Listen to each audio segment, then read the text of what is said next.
Dans le domaine de la démocratie, comme nous l'avons évoqué, au cours de ce mandat, nombreuses ont été les atteintes portées aux principes républicains. Nombreuses ont été les atteintes aux lois, les atteintes aux principes de concertation.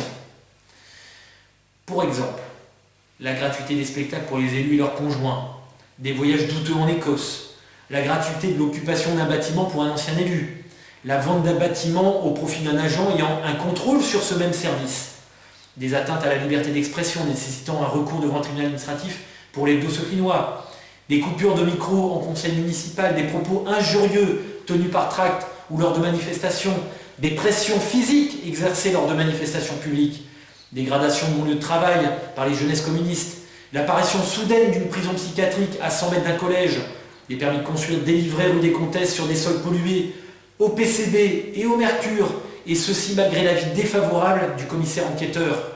Encore pour exemple, une absence d'information sur la pollution des sols sur l'Incrusta, une absence de compte-rendu sur les décisions du maire prises en vertu de ses délégations, absence totale de réponse à un certain nombre de questions écrites que nous avons posées à monsieur le maire, absence de règles sur l'utilisation des véhicules de la ville, amenant l'une d'entre elles près de Saint-Tropez au mois d'août. Le constat effectué de cartes d'essence plus nombreuses que le nombre de véhicules sur la ville. La ville a également été condamnée par le tribunal pour absence de mise en œuvre du service minimum dans les écoles, les jours de grève. Autre type d'abus, la réalisation de fontaines pour 120 000 € en période de crise, ou encore un emprunt contracté pour 3 millions d'euros sans affectation précise. Voilà un certain nombre de pratiques de la majorité actuelle que nous avons pu révéler et dénoncer.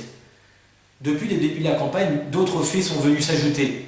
Ils sont disponibles sur notre site internet www.fdseclin.com. La charte qui vous a été distribuée par tract courant février est la matérialisation des rapports qui existeront entre la nouvelle municipalité et les Seclinois, ainsi que les associations de quartier. Cette charte inscrit dans le marbre un rapport basé sur l'écoute, le dialogue, la concertation.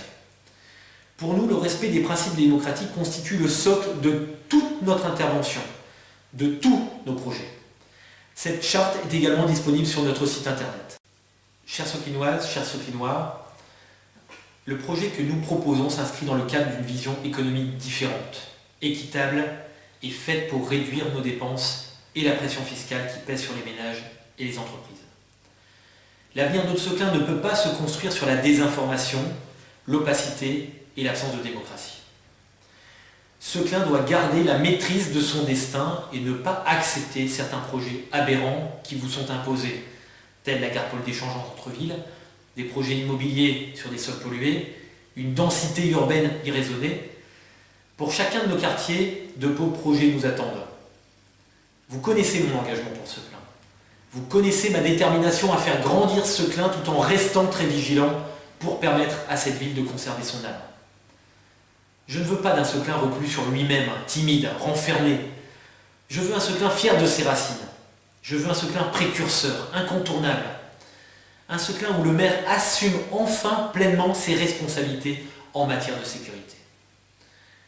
Sauclinois, Sauclinoises de tous horizons, nous avons besoin de vous. L'avenir de Seclin passe par votre vote. Aidez-nous à construire un Seclin plus fort, plus rayonnant. J'ai besoin de votre soutien ce dimanche 23 mars, car il n'y aura qu'un seul tour. Chaque vote sera donc décisif, et je sais pouvoir compter sur chacun et chacune d'entre vous pour bâtir Seclin plus loin. À dimanche.